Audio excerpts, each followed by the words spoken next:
Welcome to the latest version of the My Storeroom software. Now this is a major release of the software, version 2.0, and we're calling the software the My Storeroom Professional or My Storeroom Pro software.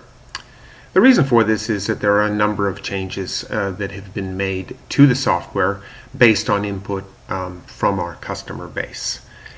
So what are these customers requesting? Well, first and foremost, they wanted job numbers. They wanted the ability to associate a job number with a checkout and to be able to track that job number utilizing the software.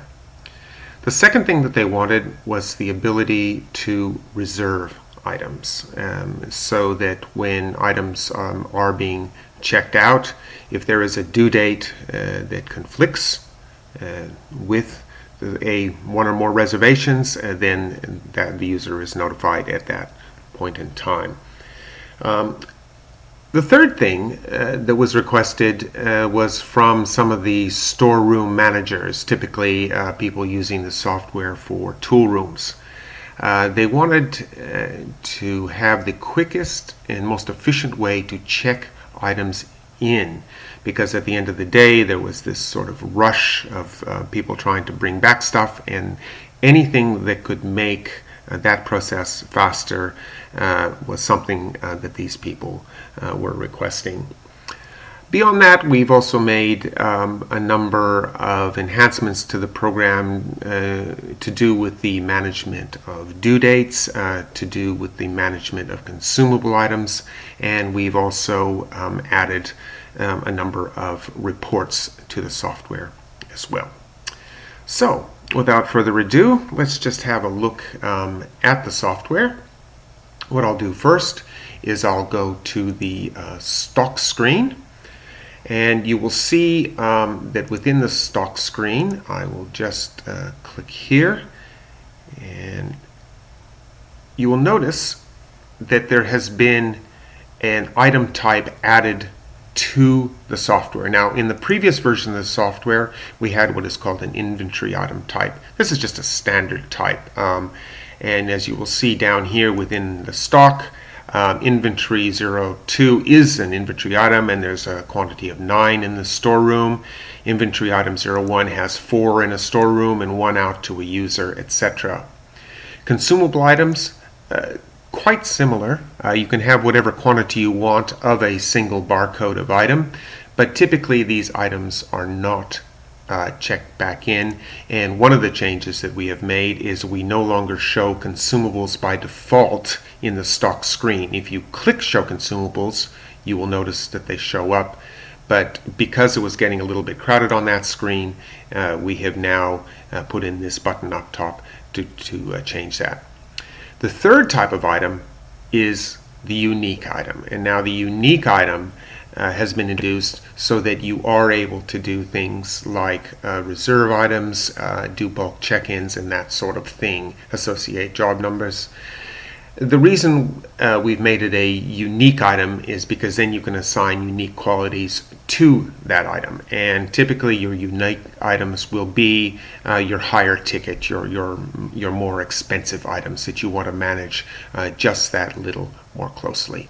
So what I'll do is I'll double click on unique item 1, and you will see, I'll just bring this screen over a bit. You will see within this screen that I have the ability to set the item type to what I wish. You will also see here that I have what is called a default job number. And what this means is that when I'm checking out the item, if I haven't specified a job number at the checkout time, and I'll show you that on that screen, then this default number will go into the checkout record. I also have the ability to require a due date, so I'll check that one. You will also notice that the custom fields are the same. If I double click on any of these, I can assign a name to any of these if I want to collect extra information about my unique item. I also have the ability to assign an image.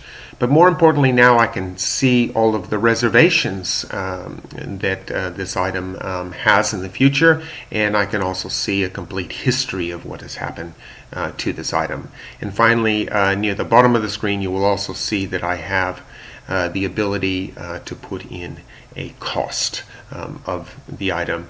And this is important, especially with the consumable items, because some of our reports now manage the cost of an item on a per borrower basis. So what I'll do is I will save that item. Okay, so let's just go through a few screens. I'll first go to the checkout screen. Now, what I will do here is I will use Quick Find to find a borrower, and I'll use Norman here, and then I will put in UN01. Now you will remember that I actually required a due date on this item, but because I haven't set a due date down here, basically I'm getting a warning saying, sorry, you need a due date to do anything here. Now the second thing I'm going to show you is I will set the due date, but however, what I'm going to do is I'm going to set the due date near the end of August. Now, if you remember from the previous item screen on UN01, we actually had reservations in August, so this should conflict with those reservations. So I say okay, and yes, there it is. This due date may be in conflict with an existing reservation. Now, we don't actually stop you from putting in the reservation at this time. Somebody else may be actually checking out the item for the reserver. Any number of other things might be happening that this is the correct thing to do, but the storeman or the person managing the software gets this notice, and they can make that determination at that time. So what happens is UN01 gets checked out, and I will also check out UN02.